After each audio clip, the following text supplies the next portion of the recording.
Hi, folks. It's radiofm 88 Australia. My name is Jeffreyshaw. It's 31st of March here in Queensland, Australia, where we broadcast from our studios. Tonight, as always, we have our guest from the overseas. This one's going to be different, from Portugal.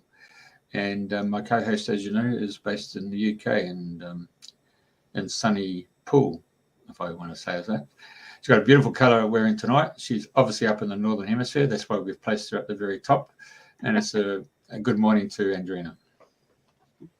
Morning, Jeffrey. Good morning, all our listeners that are listening to Dreaming the New Dream. And wherever you are in the world, and if you're listening, I'm going to put my teeth in a minute, listening to the replay.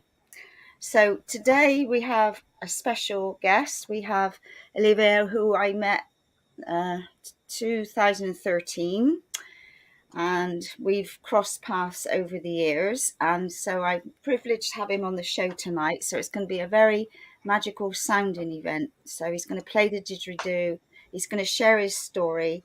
So welcome, Oliver, and thank you for coming on Dreaming the New Dream. Andrena, it's a joy to be here. Thanks so much for having me. Right, so you were born in Wales, so you're Welsh, boyo. That's it. Yeah, lovely. Yeah, I was born in the valleys. In the valleys. In the valleys. Sorry. Well, I have a French name, Olivier, which was always really troublesome growing up. Like in Wales, there wasn't many French kids around, so everyone called me Oggy. Oggy. Yeah. So it was funny actually, like the story of my name. You know, I was Oggy till I got to university, really, and then nobody knew me there, so they all called me by my name, Olivier. But my family still calls me Oggy, and it's a treasure for me, you know, to hear that, like my uncle in Australia. So I came out to Oz in 1998 because of this uncle of mine, my father's brother. He'd been living in Australia since the 60s and always dreamed of going out. And you talk about, you know, dreaming a new dream. That was such a powerful thing in my life, you know, like this dream of coming out to Oz. And yeah, managed to do it. And stayed for a long time, and as a result of that, you know, got to know you. So, what part of Oz did you land? First off, now here's some magic. Talk about dreaming it. So when I was coming to Oz, I got a visa. I was working in London as a teacher because I graduated as a teacher for teaching French and geography and outdoor ed, and like London was where the work was, so I just went to London. On my 26th birthday, I got my visa to go to Oz, which was great because that was like the cut-off age. Mm. So yeah, I remember walking out of my flat in London, looking up, and there was a Qantas 747 going over my head. I was like, I'm going on one of those. Here I go. So I went into school. It was the last day of term, and resigned my position. You know, like I work another term and I'm off. And I told this to a guy I was working with, an Aussie bloke, and he said, well, you know, if you want, I can pick you up from Sydney Airport, you can stay with me and I'll find you a job. Wow. Like, all right, thanks. Yeah, hello. Yeah, I reckon. So he lived near the beach in Austinmere near Wollongong. And so that was my first 6 months, was that beautiful part of the world, you know, amazing escarpment. It was a dream. Like when I landed in Sydney Airport. First of all, I'd had 3 days in Thailand, in Bangkok. That blew my mind. Like I'd never experienced the tropics before, you know, and that moment where the airport door opens and that heat and humidity hits you, like, oh, that's what they talk about, right? So I'd had, mad 3 days. And then, flying in, you know, from Bangkok, the flight path takes you across Darwin. And ladies and gentlemen, that's Darwin. We're just flying over Australia. I was like, oh, great, we'll be here soon. Like 4 more hours till we get to Sydney. Oh, my God. 7 hours later, yeah. Yeah, that's it. Jeez. So, landed in Sydney Airport, and my friend Ross picked me up, as he said, and drove me down the coast, and we went over the escarpment and down into Austinmere, and I was just blown away. It was just, this is an Australia I'd never seen or imagined. And, I thought I was going to be pretty clued into Australia. Like, I'd read so much about it. My uncle had told me so much. I thought, oh, it's going to be easy. No way, man. Everything was different. Everything just like it. Like when your compass is set to the north, and then all of a sudden it switches, and you're like, that's facing south. Like, whoa. Even the next day, Ross took me to the beach. He was like, come and meet the Pacific Ocean. So my first swim in the Pacific, I stepped in. There was these big waves. It's like, I've seen waves before. Stepped in, and those were just like, had me on my back, feet in the air.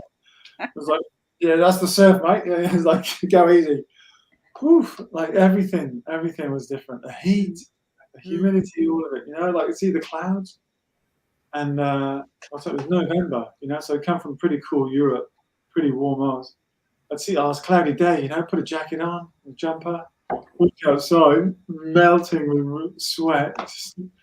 Man, yeah, everything was so different. So yeah, 6 months of that, and then I headed up to Nimbin where my uncle lives. He's been there since the late 70s. He went up. He was living in Melbourne at the time, and the forest protests were on. And he and my auntie at the time, they were just like, that's where we have to be. Let's go save the forest.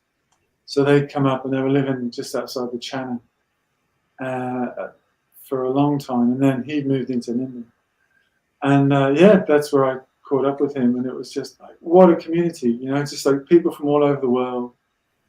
And there's a place just outside of Nimbin called Black Sheep Farm. And that's what I felt. It was like all the black sheep from all over the world. We all come to Nimbin. We all feel right at home. It's a very healing place.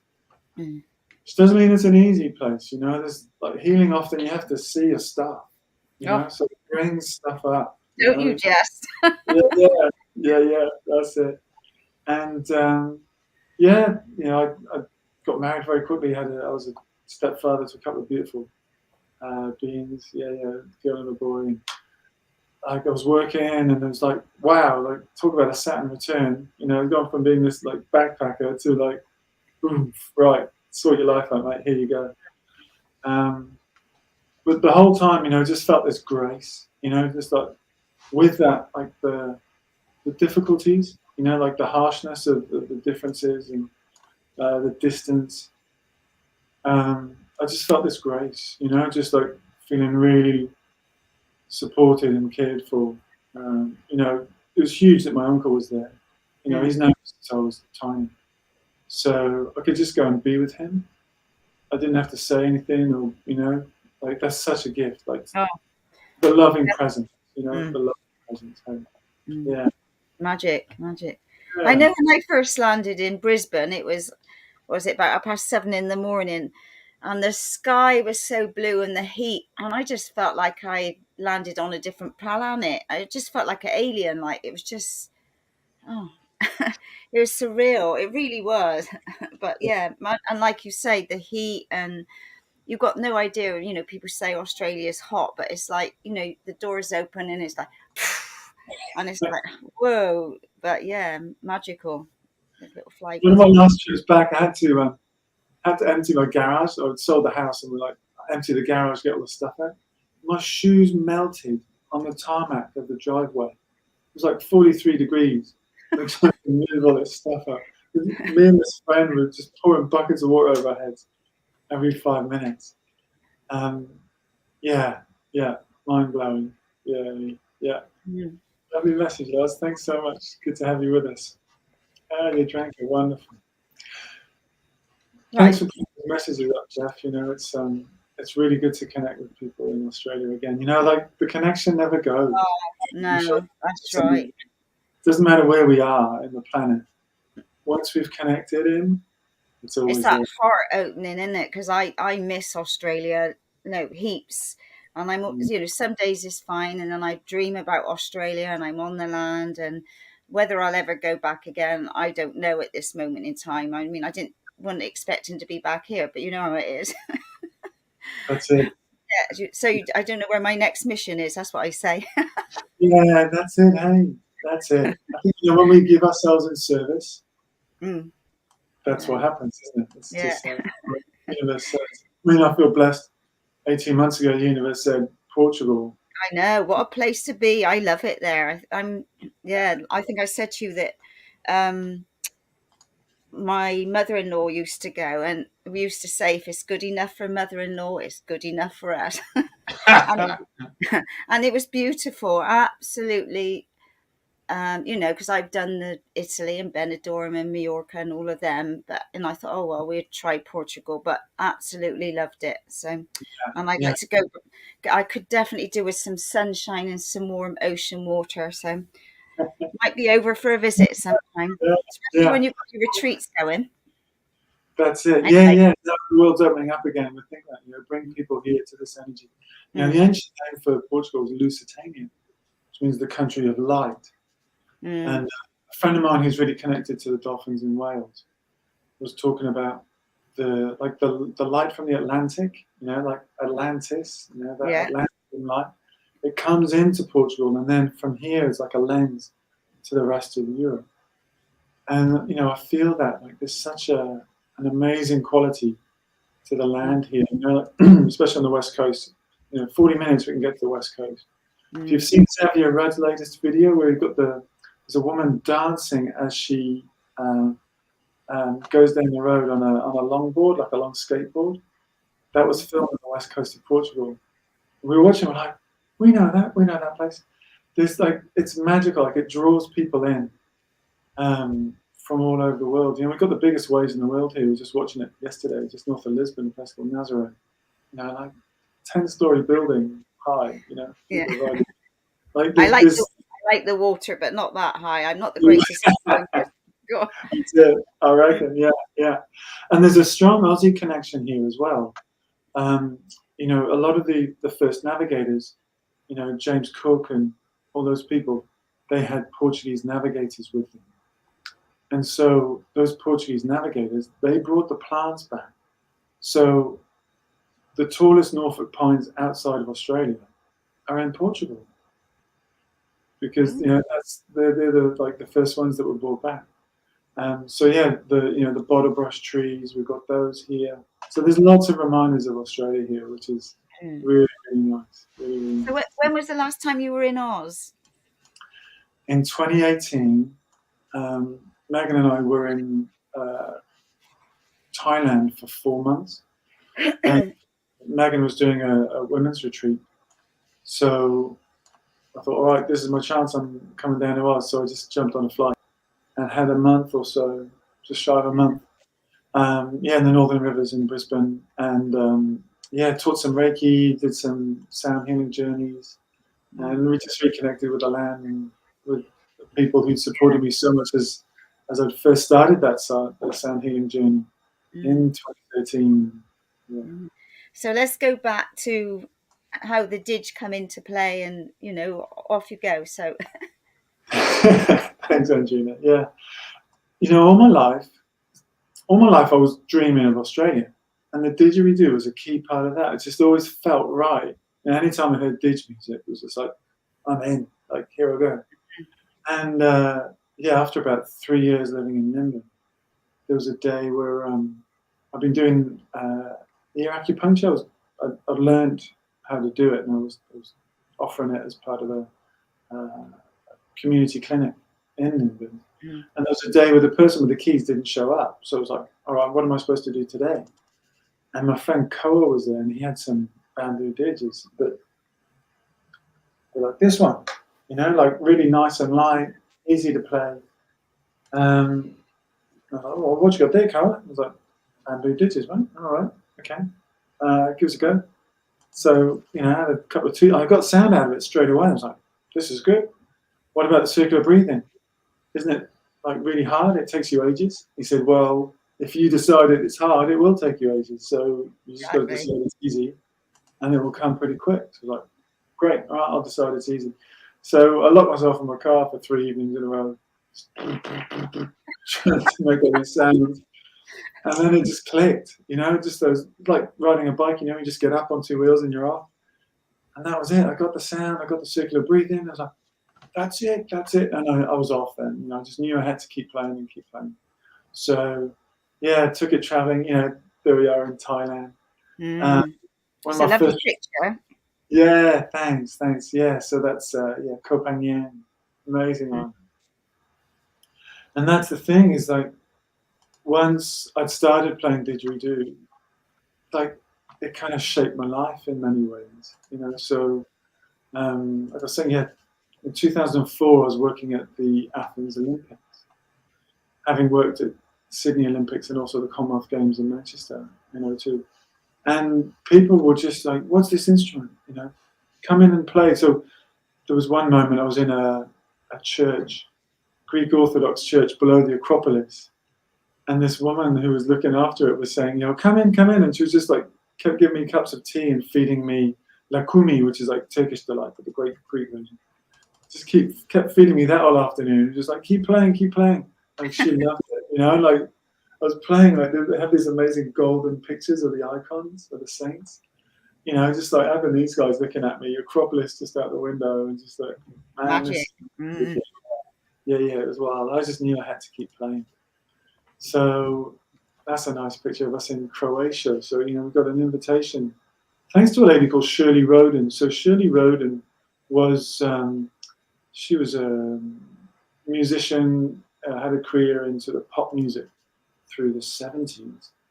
And then got into sound healing. And I read her book, like early on in my sound healing journey. Read her book, and she was like, she's Welsh, she does sound healing, and she has a connection with Slovenia. Now, Slovenia is an amazing country, and my brother's now ex-wife was Slovene. Like I'd been to Slovenia, I loved it there. It was incredible. It's the only country in the world with the word love in it, Slovenia. Oh, really? Yeah, it's magic. And it's right in the Southern Alps, sort of south of Italy and Austria and north of Croatia. So it's the northern part of the old Yugoslavia. And yeah, incredible country. And Shirley was writing about how she goes and does this work there on the land. And so I wrote to her just out of the blue, says like, there's too much in common here. I just thought I've just got to write to you and say thanks so much for your book. You know, it was really inspiring. And we developed this friendship. And a couple of years later, she said, look, I'm supposed to go and do a week's worth of seminars on an island in Croatia. I can't make it. Do you think you and Megan would like to go? Oh, wow. Yeah, absolutely. Yeah. So she booked us in. We got 2 weeks living on this amazing island in this beautiful community with people, very international, but a lot of Croats and Slovenes, Bosnians and Germans that come. And they do like a week's worth of seminars. And it's like that opportunity to go really deep with people, you know, like playing with every week, you know, 3 hours a day for a week. Wow. People, such amazing revelations, you know, so much was changing for them and coming through for them. Yeah, you know, I love that when we can really go deep. And actually we've changed our model. We used to just do like single sessions for people. Now we're much more doing, you know, 3 and 6 month journeys because we see the difference that it makes. You know, people who go from like you know, grief that just they can't get over, and it's just blocking their experience of life. You know, one lady she had a toddler and she couldn't hold him without these tears of grief coming for her mother who had passed. And then, you know, as soon as we started working with her, all that grief was clear. You know, and she was just given this connection with her son that she hadn't had. Beautiful. Life just completely shifted, you know, and that's the power, isn't it, of that loving presence and healing sound and intuitive channel guidance, you know, like it all comes in. And this is what we're here. Hey, Andrena, this is what we're here to fun, isn't it, Jeff? It's just holding space for people, isn't it? You don't have to do anything these days, you know, you just have to be there and let it do what it needs to do. That's it.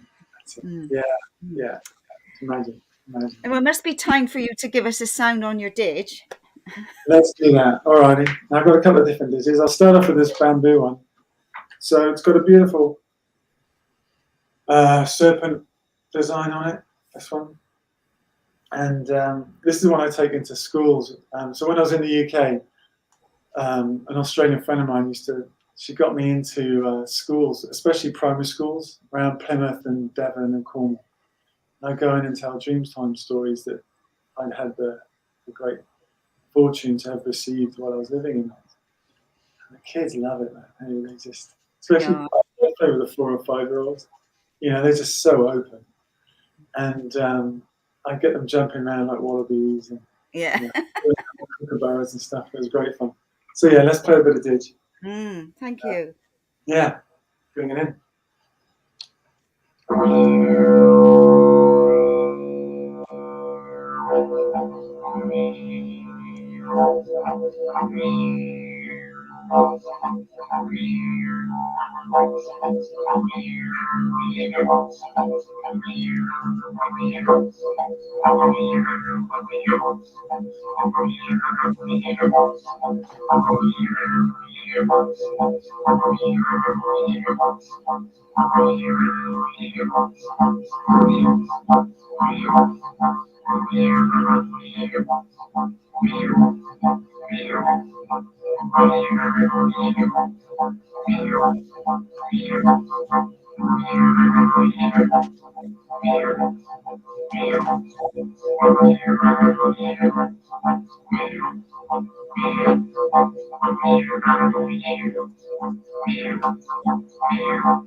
Oh, magic. I can feel that going all through me. The power of sound, it doesn't stop. It just goes on and on and on. That's it. You know, and the Didge is pretty magic in the way, you know, it's just a hollow tube, you know. And I'll tell you something funny. My sister and I, we did a workshop. I can't remember where we were now. This is, oh God, donkeys years ago. And he brought long white plastic pipes for us all to practice in. Oh my God. We were trying to do it, and we were like horses. We were going, we just had so much fun. It was fun, but yeah. So Brilliant. Anyway, I decided I'll stick with the gong. Yeah, nice one. Nice one. Yeah. Yeah, so you know, the didgeridoo, it's a hollow tube, so it's, you know, it's our spirit, it's our breath that makes it alive. And early on in when I started doing sandbars in Brisbane, one of the people who came, she was talking about this transmission that she got while we were playing, of it being the void, like the energy of the void. You know, when you think about in the cosmos, all was created from the void. And that's what I feel with the Didge, like it creates this space for us to dream our new dream, you know, to create our new life. And I think that's part of the transformative quality of it, is having that held vibration, you know, and especially when you bring through the healing energy into that vibration. Yeah, it's amazing the things that people can experience. Yeah. Right. Hey, brother. So, no, excuse me. Did you want to speak? I can shut you up, you know. I can turn you off. Hey, ditto. I just lost that photo. There's an amazing photo of you guys. Yeah. In the cave. Yeah. So while you're finding it, so I know Andrena, we know each other really well. So I've got to remember, for those who haven't met me before, like a bit of the story. So may I give a bit of the timeline about how the sound healing? Yeah. No, please do. Thanks. So I got this connection to the Didge. Living in Australia, I was teaching high school, and I used to play my Didge in the classroom to bring the kids in at the start of the lessons. Like, it was amazing the way it transformed my teaching, because kids would come in, would do a bit of mindfulness meditation, I'd play the Didge, and they were ready to learn. Like, it was incredible how it opened them up. Left teaching, and I got into, like, I need to do this healing. Like, I really need to follow this impulse to be doing healing work. And I thought it was going to be hands-on, one-on-one. And it was for a while. And then I was back in the UK to look after my dad and my mum. Dad was having a heart bypass operation in 2012. And so I was back in the UK for 6 months. And I was like, oh, I need to do some healing stuff while I'm here. So I just Googled like Reiki in Plymouth. And this connection came up, and I rang up this really lovely couple, Catherine and Brian. And they were really open to me coming and doing an exchange, playing a bit of didgeridoo. Brian plays the gongs. It was really, really nice connection. And after I played the didge for them, they were like, do you know what? We'd love you to come and play at our next gong bar. And once a month in the Uniting Church on Knott Street in Plymouth, they were doing gong bars. And they said, bring your didge. So a couple of weeks later, I find myself in a room full of about 30 people playing didge. And I can see how everyone's receiving this healing energy. And there was just this like light bulb goes on. It's just like, oh my word, like everyone's getting healing here. Like I don't have to just be one-on-one. It's like bring the energy through for everyone in the room, and they all receive. That's a great shot. That's she's well out there, eh? yeah. She was well into it. That was awesome. That's just north of Brisbane, then. Yeah. So that was it. I just knew I had to do it. When I got back to Oz, I went to this lady called Carly who ran a yoga studio in Wooloowin, and said, look, can I do a sand bath at your yoga studio? And she was like, what's a sand bath? So I told her, and she said, do you know what? I've got a crystal bowl you can play as well. I was like, awesome, thanks. So that was the start of it. And straight away, things just flowed. Like people started coming, and more and more opportunities to share this healing sound were opening up. I was doing retreats with people, and mind, body, spirit shows, and like straight away it was awesome. And I don't know if you remember that Infinite Connection in Brisbane. There was a psychic there, Debbie Muse, and she was, there's like 200 people in the room. She's like, okay, I'm going to bring through a guide, and I'm going to tell you who it is. And if it's, everybody stand up. And as I describe this guide, if you know it's not connected to you, sit down.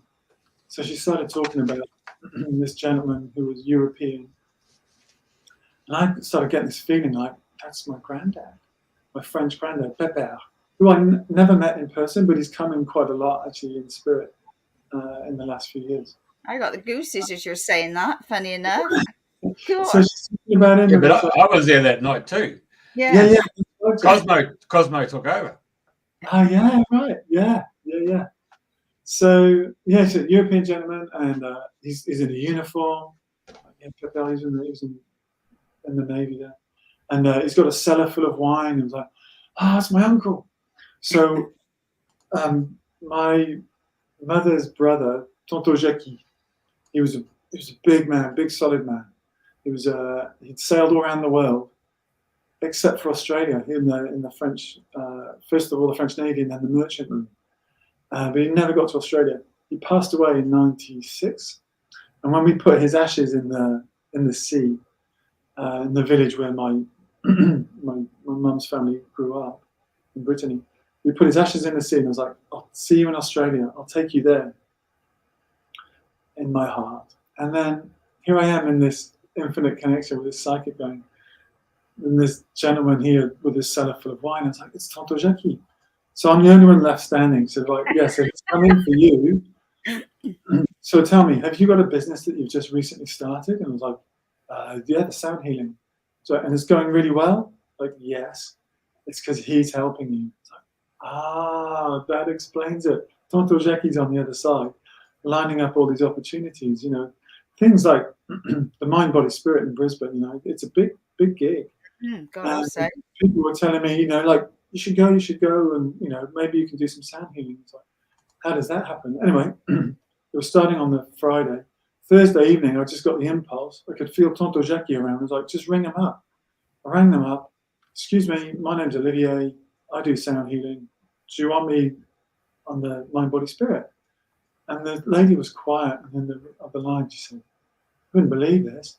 One of our presenters has just had to cancel. She has to go to Sydney for family reasons. Can you do 10 o'clock Saturday and 10 o'clock on Sunday? I was like, yeah, sure I can.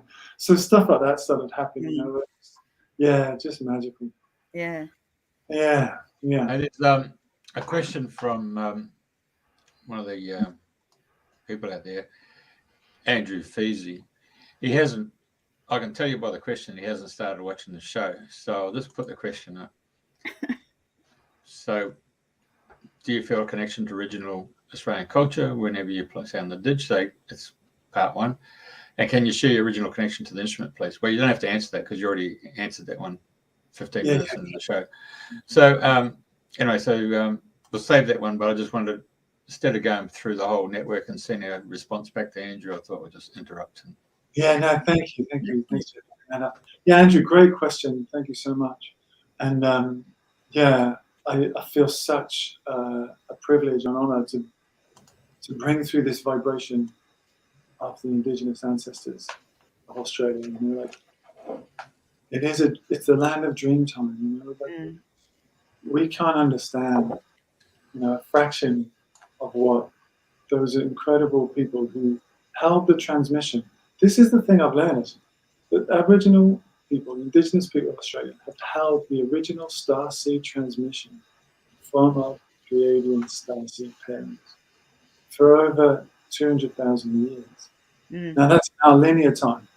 I remember a dear friend of mine, Aboriginal elder, telling me the stories of Dreamtime, you know, because I said to him, you know, like scientists say it's 80,000 years that indigenous people have been on the land. He said they have stories of the mountains of fire, you know, the volcanoes.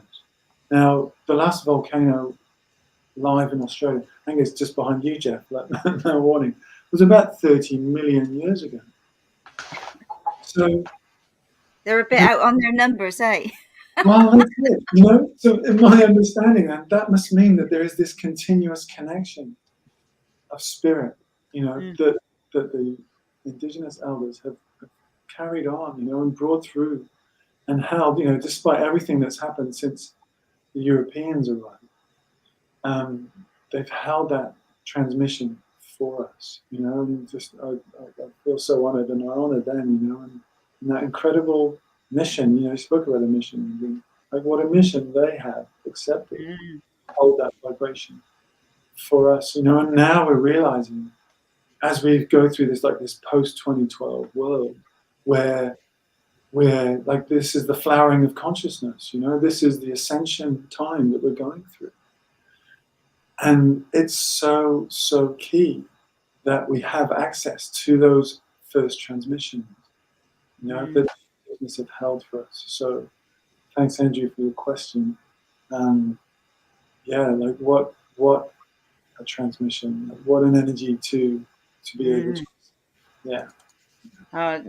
You know, like when I've been in Australia, you've got the sunshine and the warmth, and you know, when you've got the didgeridoo going, and you know, it's just Australia, isn't it? And it's yeah. So yeah, so I miss that. You know, I miss it. You know, there's bits that you miss, but there's you know, there's bits that I love here. So it's the balance, isn't it? So yeah. That's it. Yeah. But, No, yeah, as well, but prior to getting to Australia, was the power of the land. You know, in Europe, we have had civilization after civilization, layers and layers and layers of human interaction with the landscape.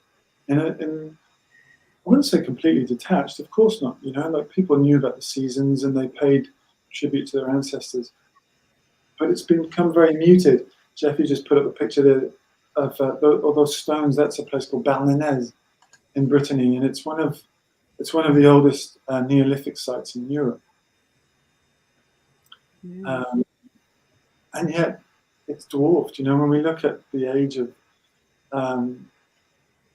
the rocks and the landscape and the power sites in Australia, you know, that have been held, like their power has been held through the indigenous people, keeping that alive. You know, the songlines, Chapman's book, you know, the songlines, he describes it beautifully. And here we go, you know, Uluru. In 2016, I was back in Oz. It was the first time that I was able to take Megan back there. So again, going back in the story. So when I came back to the UK in 2014, it was to care for my mum, who was it was a terminal diagnosis, lung cancer, and I just knew I had to come back, and like this was like the end of my Australian chapter in that way. And I had an amazing year with mum, even though we'd been told she only had a few weeks. Once I got back, and I was living with them and looking after her, she did pretty well. She did 12 months. We went to France 4 times, went to Spain, had an amazing, just like final journey. Fabulous. Yeah, her last meal was lobster and champagne. What a way to go! Yeah. She was like, I'm done. Get my auntie over here, my sister. So lobster and champagne. All of her family around her bed celebrating her and her amazing. Yeah, and it is a celebration of somebody's life, isn't it? That's very it. important. They taught me how to live, and they taught me how to drown. Incredible. Yeah. My dad went 2 years later. I was holding him as he went. Beautiful. Yeah, that's a beautiful gift. Beautiful. Yeah. Wow. Yeah, as his son's just so precious. But in the meantime, so in 2014, I was back in the UK, and I was doing sandbars at a friend's house. Annie Turner, bless you. Actually, she lives not far from you. You're in Poole. Who's that? Annie Turner. You have to connect me afterwards. Okay, I'll do that. And I was doing sandbars at her place, and after one of the sandbars, Megan came up and said, I do similar things to you. Like, do you want to have a jam sometime? Was that your first meeting? Was it, the 2 of you? That was it. Right. Yeah. On. I said, look, it's an hour and a half drive. It's a long way for a jam, but let's organise a sandbar and play together, and let's just see. Never heard anything. So a month later, there's like 30 people crammed into Annie Turner's living room. It was a big old house, like living room, kitchen, like on the kitchen table, like crammed everywhere. We started playing. I was playing Crystal Ball, and then Megan started singing, and it was just, oh my word, I'm next to an angel. This is amazing. It was just like, hold it together. It's okay. You're meant to be here. It's all right. And it was an amazing experience, and we just knew we had to do this more. So we organised another sandbar at the same place, and very quickly stuff started happening. We got invited to Glastonbury Festival. We got invited to play at a retreat in Portugal, and all this stuff just opened up. And that was it. We were together very quickly, and just the universe was just, here you go, you two. And it's like the union of the masculine and feminine. It's just so powerful. And she has amazing voice, and plays the harmonium, as you can see, and that carries the voice beautifully. And very quickly people were having experiences that were really profound, where we'd be playing, and Jeff, you were talking about that picture of us in the cave. So we organised a Where is that? Is that in Cornwall? Yeah, that's in Newquay. That's Ocean Flow Yoga. They have this amazing yoga studio that looks over Fistral Beach, which is a great surf beach. Yeah. So, Cornwall and Australia are very, very linked. The gold rush. It was all Cornish miners who went out. South Australia was pretty much set up by Cornish miners, it seemed. Yeah. Another Cornish festival. Yeah. That's it. So again, lots and lots of connections. So we organised to play in it's called Carnglaze Caverns. It's an underground former slate mine. It's not far from Plymouth, and the Royal Navy stored all of their rum in World War II. They stored it underground. Oh, very good. Were you high on spirits? That's it. They knew if the rum got bombed, the Navy would stop working. So. It's an amazing cavern. It's got a wonderful energy. So we did a couple of 3 actually. We did 3 sandbars in there, and absolutely incredible. There was one lady, Joy. She came to us afterwards and just said, "Thank you so much for what you just brought through." She had this resolution with her mum. Her mum had passed away years before, and she was, again, just really feeling that grief and missing her. And the whole time that we were playing, when Joy was looking at us on the stage, instead of seeing Megan, she was seeing her mum. And it was like everything that Megan was singing, her mum was singing into her heart. And she was just so grateful. What a gift. Yeah. She, I've got it right here. It's this beautiful snow quartz crystal that she gave us. She's got a lovely crystal shop in Perranporth in Cornwall. We went to see her, and she was telling us the story. So I've got to give you a gift. She gave her this beautiful snow quartz, geo, to say thanks. So, these experiences. Must be time for another digi. I think. Yeah, no point talking about it. Might as well experience it. There you go. Well, yeah. Yeah, that's it. So this is a style I really do. That's lovely. I love it. Yeah. It's a great little ditch because you can travel with it. So I took one around the world. In your handbag. Yeah. In 2010, I did a round the world trip in 35 days. Flip. And took the spider with me. It was fantastic. Actually, I'll speak a bit more about round the world in a minute. Okay, here we go.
Very good. You took me back to when I used to live in Lennox, which is just on the edge of Byron. I used to do yoga with Dr. Didge, and when we did our yoga, he'd play the didge and the crystal bowls with Shamana Tara, and it was just magic. It was just. This is one of Dr. Didge's ditches. Oh, is it? Yeah. So. So I went on a whale trip with them. So of course, with the didges and what have you. So magical times. Yeah. Well, this is like the whales and the dolphins. They really respond. That's a picture of us just offshore from Portugal. We went out a few months ago, and I was playing didge while we were waiting for anything to show up, and the dolphins started coming. They started coming real close. A couple of them were sticking their heads up out of the water to look at us. Like, what's that? There's such a connection between didges and I love whales and dolphins. So connected with, There's another thing I miss, but anyway, we won't harp on. So when I talk about going around the world, so 2013, I had this idea that I had to take this sound healing around the world, and actually, there was a conversation with you two that really cemented that. Remember, Jeff, you were telling me something about, like when you have these gifts, when you're in service, the universe looks after you, and you've just got to go. You've just got to take those steps and let yourself be supported, and just trust and know it's all going to be good. And so, I just went, I've got to take this sound around the world, and like this silver energy, this silver thread came in. So. It was 55 days. I went from Brisbane to Hong Kong, some friends who were there, Paris, London, then Chicago and San Francisco, up to the Redwood Forests. This really good friend of mine, Howard. Oh, that must have been magic, the Redwood Forest. Yeah. Oh, wow. Playing the Redwood Forest. My last night, it was in a grove. There were 6 giant redwoods around me. Oh. Sitting in the middle of nighttime, beautiful moon out, playing the bowls, playing the didge. I could feel the connection to Mount Shasta, which is a magical place. Yeah, and then home, home via LA back to Brisbane. Yeah, and the power of the didge is just like it's such an incredible connector. So if you're putting up pictures there, that's in Africa, in Uganda. Mackin and I were on a trip to go and see the gorillas. A few years ago, it was organised by a teacher that I was working with, Pete Sage. And as we were driving up from the airport and through these roads, mud roads, up to the rainforest to see the gorillas, we just stopped for a rest, and then all these kids just appeared. And it was like, let's get the didge out. And you can see them, like, they're just so captivated by it. It was just so fun. They're all having a go. Well, except the shy ones, you know how it is. But, just seeing the joy in their faces, and like just feeling like just this connection, with these kids it was so beautiful. It just opened my heart, really, really incredible. And you also think about how, and that interaction, it just opens them up, like this to what's in the world. This is a culture that's it's very traditional. You'd see the piles of mud bricks on the side of the road. They build the mud bricks, and then they put them in a structure. They have a fire inside, and that fires them. They've been doing that forever, and they're still doing it. It's such an amazing opportunity to connect, like ancient culture with like what's coming through now. But also, with the ancient culture of Australia, it's like they're all connected. Yeah, it's all intertwined, eh? That's it. That's it. Yeah. And then just to put that up. So if you'd like to apply for a free healing session with me, then please do. Anyone who's listening, you send an email to love@soundbathhealing.com, then we can see if there's something we could bring through for you. It doesn't have to be that there's like this pressing physical thing or anything like that. It's just like if you feel a connection, a resonance as I'm playing, you feel like, oh, I'd like more of that in my life, then please do apply. Send me that email. Love@soundbathhealing. So how will you do it for people? Will you do it like on a Zoom call, or will you do distance healing? Or yeah, that's it. Yeah. So on Zoom is fantastic. I think that's one of the benefits of this. The technology that we have now is that we're all connecting, all over the world, and it doesn't matter how far apart we are, there's no distance, It's incredible, isn't it? Yeah. And, and all the dots, people are connecting different dots everywhere. It's like, that's it. That's it. Yeah. It does feel like there's this network of people, of lighthouses. Yeah, exactly. Yeah, and that's helping guide everyone else. We're all on this journey together. And we're here. Okay. Andrew's asked. He's never seen your spiral didgeridoo before, and he just wants to know what timber was used to construct it. I'm not sure. I believe they're made in Indonesia, in Bali. So it'd be it's quite a hard wood. I've seen them made from ebony. I had one made from ebony, and that was beautiful. So it'd be an Indonesian timber. Sure, very good. Yeah. So I know you want to do retreats over in Portugal. Have you, excuse me, have you found a place yet to do it? Are you, where are you with putting that out now? Where? Yeah. Thank you. So it's in the dreaming. It's still in the dreaming. And what we're feeling is that, yes, we have places around here that we know would be magical to bring people to.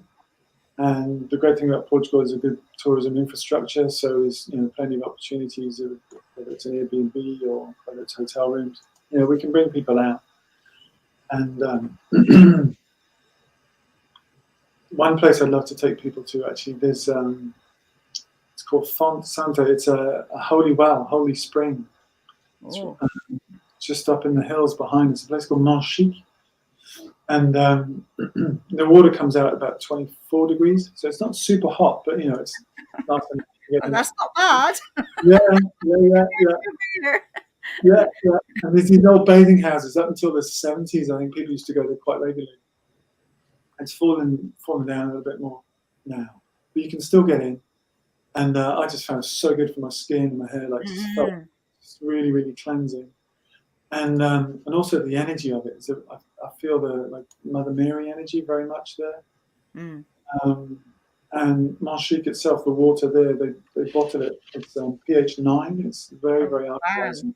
Really, really good for you. I drink a lot. Not like over here, eh? That's it. And you know about Moto's work with the water crystals. You know how important to get the good water. So this place like that, the West Coast again. It's magical there. Yeah. So we're still dreaming it. It feels like as the people come together, then we'll know. Oh yeah, we need to go to that place, to this place.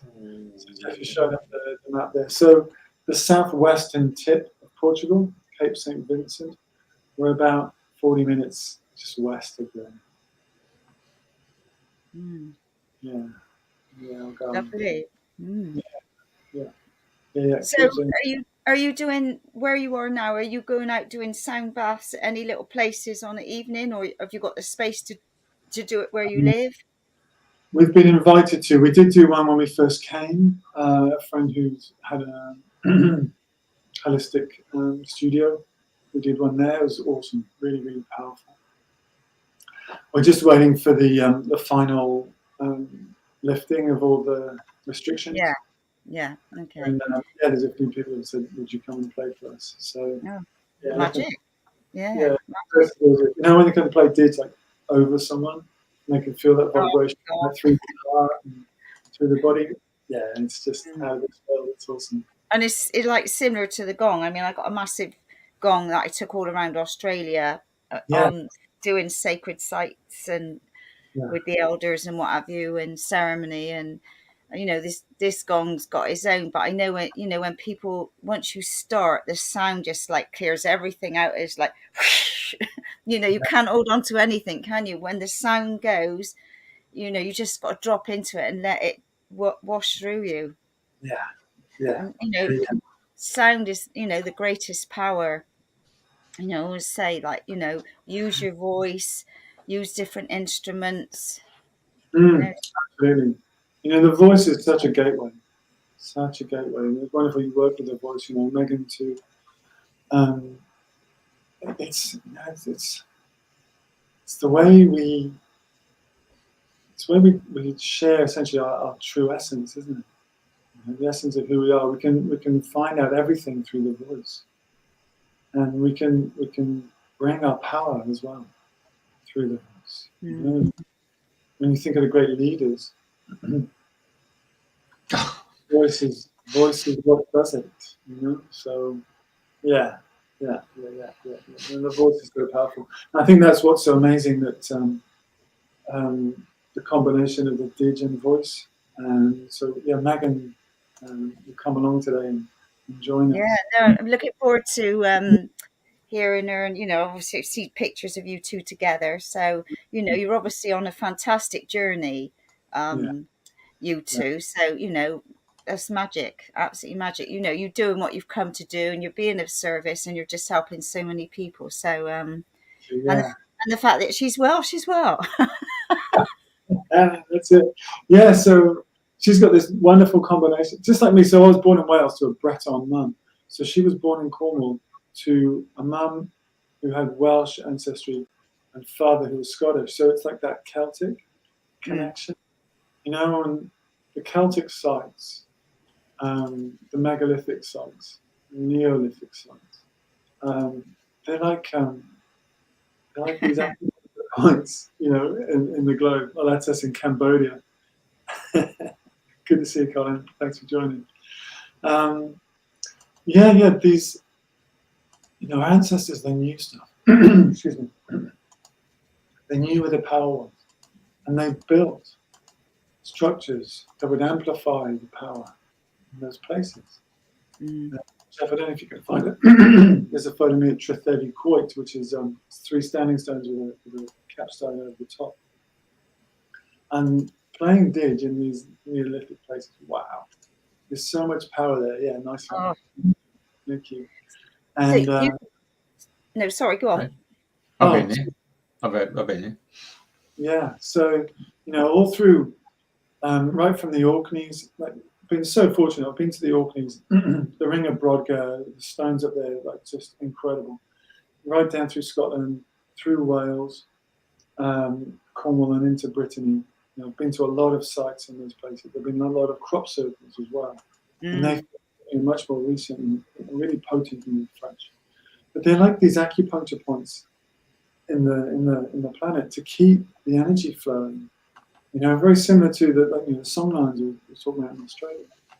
And to go to these places and to bring the energy through. Annie Turner, I mentioned earlier, she was a good friend of Hamish Miller, who an amazing diviner.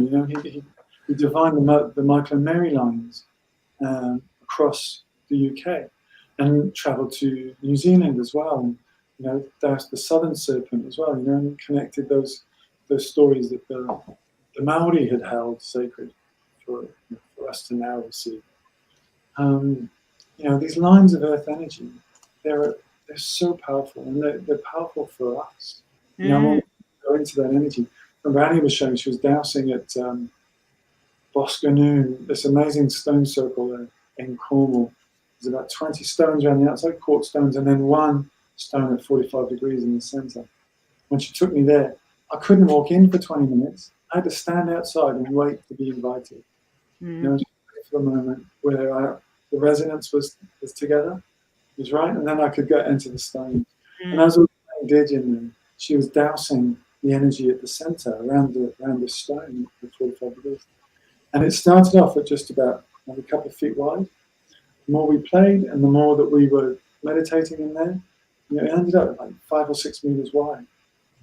This is the power that we have. This is our divinity, the gift of our divinity. It's like we're not just organic units wandering around, randomly. We have this divinity in us, like to bring through. And the indigenous ancestors knew of this, and they knew that they had to go to those energy sites, bring their consciousness there, and keep them alive and keep them awake, so that the land would be fertile. So that the animals would come, so that the rains would come, so that the flowers and the plants would grow. Like this is a divine co-creation. So let's do it as well as we can. Let's bring our intention and our consciousness, our awareness to the difference that we do make. We're seeing a lot of darkness in the world at the moment. If we watch the media, there's a lot of darkness. Why does the dark seem so strong? It's because the light's so bright. If you shine a bright light, you get a strong shadow. There's so much light coming in there. And this is what we're tuning into. And that's it, who are consciously awakening. We're tuning into the light. We're bringing more and more through. And eventually the dark will just dissipate. Yeah, maybe it's on its way out. Yeah. Maybe it'll be sooner, I'd like to think that. But, you can't stop it. No. The light has won, as a thing. So. Oh, definitely. I know I was going to ask you, because you've just come back, you both come back from Scotland visiting family. So, and I know you go over a few times a year. Do you do any sound baths when you come over anywhere on your trips? Not in person. There's a couple of online communities that we play for. So if it happens to be that we're, if it's a full moon ceremony, it's full moon while we're in Scotland, then we'll play while we're there. Yeah. We haven't been to organising things there, except by saying that, a good friend of mine, guy I grew up with, beautiful guy, Dave Five. He lives in Nairn in northern Scotland, and he does historical reenactments. And he's also started a healing business because he was really interested in the healing stuff. And I tuned into Reiki One and his wife, beautiful wife Susie, and they've just like, oh my God, now we have to do this healing work. And it was amazing, like to see this transformation. Like they were both in the Air Force, and like he was a hard drinking like biker, and he's giving away all the booze and all of that stuff, and now he's doing healing work, along with all the historical stuff that he does. So he's invited us to go to Banff Castle. Banff is right in the north of Scotland in the Highlands. Wow. August.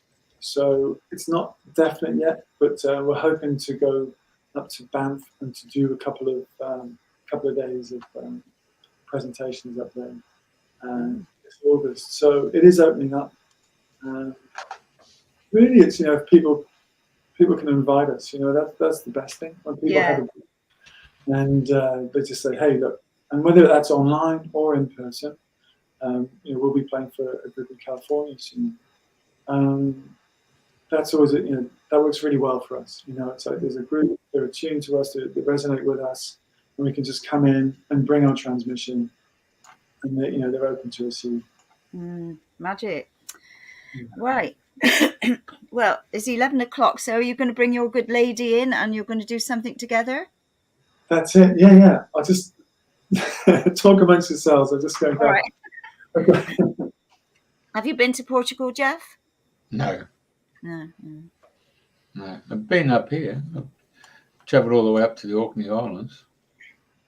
Yeah. No, I only got as far as Edinburgh. No. Yeah, so when he was talking about all those standing stones, I thought, yeah, I've been there. I mean, that the one down in Cornwall, I was quite surprised Elaine Stan hadn't even heard of it. So have they not? No. No, so actually showed you, there's so many sites everywhere. You know, people say, have you been here or have you been there? I mean, there's just so much out there, isn't there? Yeah, the Merry Maidens. But then, of course, when you come around up here to that awesome bloody Mintark Theatre, that's just awesome, isn't it? Mintark? That's the lady who carved out of the side of the hill there and created an outdoor stage, and they do all the big Shakespeare shows on this place. I mean, it was just awesome. It's magical. You know, you can be watching Shakespeare and there's dolphins swimming behind you. Oh, hello, Megan. Welcome to Dreaming the New Dream, and it's lovely to have you on the show. Nice to see you guys. Let's get this a little bit closer.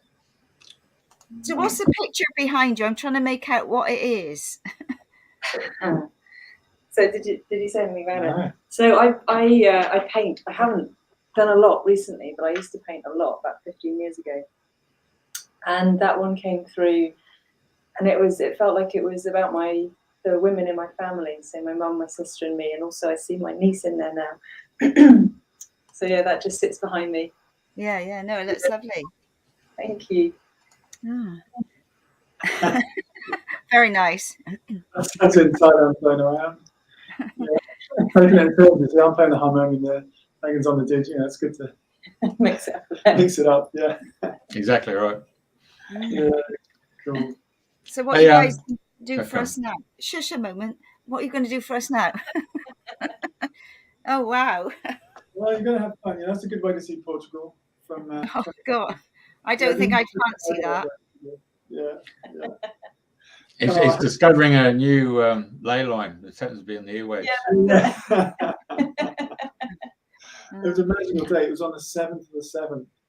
Oh. And the reason I chose that date, that was my grandmother's birthday. So my dad's mum, she was born on the 7th of the 7th, 1917, and she had 7 brothers and 7 sisters. Wow. So yeah, to honour her, I jumped out of a plane on that day. Yeah. Rather you than me. You're right. Okay. So we'll just bring through. Should we just do a quick little sound check? Is that a good idea?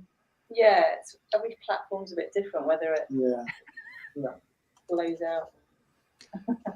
Why are you doing that? Who's this random dude, mate? Oh, so that's my Uncle Max. So he's the whole reason I came out to Oz. You see the similarity. He'll be 80 next year. Yeah. Oh, he's lived an amazing life. You know, he hitchhiked to Finland when he was 20 or something, and started working over there. And yeah, beautiful guy. Just really inspired me, you know, with his travels and his just trust life, you know, he goes for it. So yeah, that's the Max. Cool. Okay, little sound check. Yeah.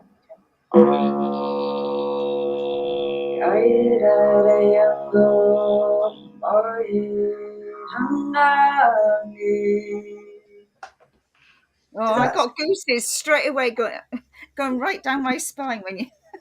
Oh, Right, off you go. More beat. yeah.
Oh, that was magic. Oh, do you know, I could feel that all the time. Absolutely beautiful.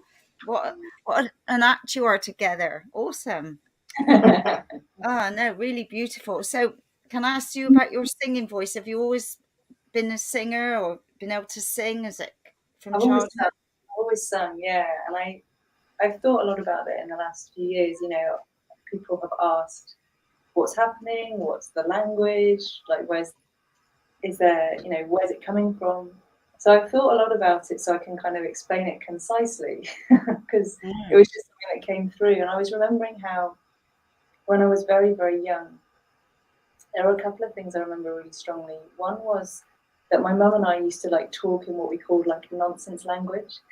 Yeah, But yeah, and now I understand that as actually, I call it star language. And I'll tell you why in a moment, particularly that wording. But I always used to feel so settled, and like this sense of home, and like everything was okay when we were speaking that, when I was in that place with her. And also I remember when I was really, really young, going and squeezing in between my mum and my dad in their big bed, and I just sing really, really high, so no one else could really even hear me. It was almost inaudible, and I just remember having tears streaming down my face. And I feel like that was my early memories of that connection, always being there and bringing me through this thing that always like made me feel like I was part of something greater. Like my body used to feel really big, my hands used to feel massive when I sang that way. Magic. Because I know you do ladies' retreats, so perhaps you'd like to come on the show another time and talk about your lady retreats and the birthing and the singing and the voice. Yeah, sure. Yeah, of course. I think I've just been told. Yeah. Say again, sorry, Jeff. I think I've just been told. So what have you got lined up now? Now you're back in Portugal. What have you guys got lined up? Anything planned, or are you just enjoying each day at the moment and see what comes? Yeah, we're in the process of we're going to be starting a group in a month or so. Kind of shifted our work. Our work's been shifting since we began, really. So we're just in the process of kind of feeling into what wants to come and in what format and how many people that might be for, and because things are getting more and more potent and more kind of laser sharp. Like we used to just play, and like it was very sort of, it felt kind of very generic in a way, didn't it? Like it was always the right thing that came through, but now it's like we're getting sharper and sharper, and it's like do the work, like do the work, sharply. Do you want to share why you call it Stoning? Yeah. So, as I was saying, like I used to sing in these soundbar feelings, and it often sounded like Native American language. People would ask about that. I was like, I felt a bit silly because I just feel like, I don't know, it just comes through, it just happens. It's really natural. And then I just thought I could ask, I could write about this, because I'd done a bit of automatic writing before, and it was always very revealing for me. So I did that, and the message I got that has stuck and felt true all the way till now, so we'll see as it evolves, is this connection to a woman being who resides by the riverbanks, and she is by this clear, pure love energy, like the water flowing, always bringing these messages and memories flowing through. And she brings through the essence of different star constellations, and then it's sung through me. So that's a bit of the story. That's lovely, beautiful. Anything else you want to share before we round up the show? What would you like to share? Check out if anyone watching is kind of intrigued and either wants to experience more or wants to find out more for themselves. Check out the website. It's still a work in progress, but you can like book. Yeah, exactly. But you can book in with us individually to have your own experience of this, or see how to have us come and play for your group, or just get a free download so that you can keep this thing for a longer period of time. Yeah, so that's soundbathhealing.com, and on the title page, Birthing the New Earth, we feel very much that's what's going on. Oh, definitely. Like there's a new earth being born. Like we're going through these contractions, like there's contractions going on. So keep breathing, keep dropping under, and remember like what's being birthed, and within that, there's this fractal energy to it. The earth is being born anew because we are being born anew. We are the earth. We're an expression of it, as much as it's an expression of us as a collective. So never underestimate the role that we play as individuals in bringing through it's birthing, that as we heal our shadows, as we come to terms with and resolve and transform the things that we've been through, maybe that have blocked us or been challenging, as we transform those, we do it for everyone. This is not an individual experience that we're going through.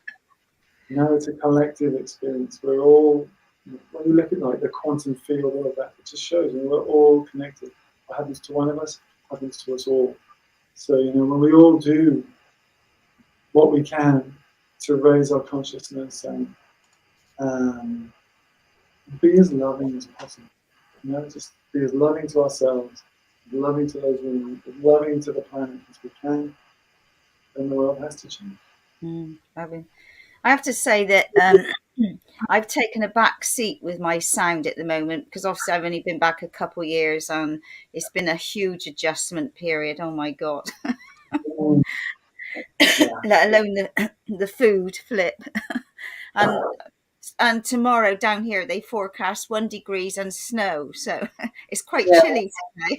Yeah. Snow in Scotland yesterday, so I can imagine. But no, I've just really felt I need to be out there doing my sound work again. So I've got so many instruments. I'm like a one lady band. But anyway, we'll see what happens. Something that we're part of a group, a community. Sarah Landon, she channels the council. Beautiful, like check it out. It's really beautiful work. And there was something she was talking about. When someone was asking a question about their business, and she was saying, it's like making a buffet. You've got all these gifts and you want to share it with people. And then if no one comes, it's like, oh, well, and you throw it away.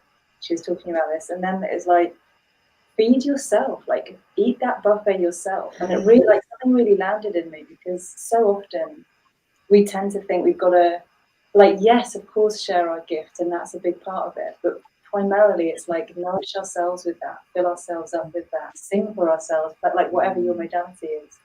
It's such a beautiful reminder, because it's like, if you're full and because I was sat here yesterday and I sat here for about 5-10 minutes gonging with the intention for it to go out into the land and what have you. So right, well, would you like just a couple more minutes just to finish off? Oh, definitely. Great. Okay, so thanks everyone who's been listening and sending messages, and everyone who checks out the replay. Get in touch, love@soundbathhealing.com if you'd like to apply for that free session. And if there's something that you would love us to do with, bring this through for a group, please, love to hear from people and spread the resonance. So thanks, Andrena. Thank you, Jeff. It's been a joy. It's an absolute gift, and my passion's sound, so I'm right there with you. So okay.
Thank you, thank you, thank you.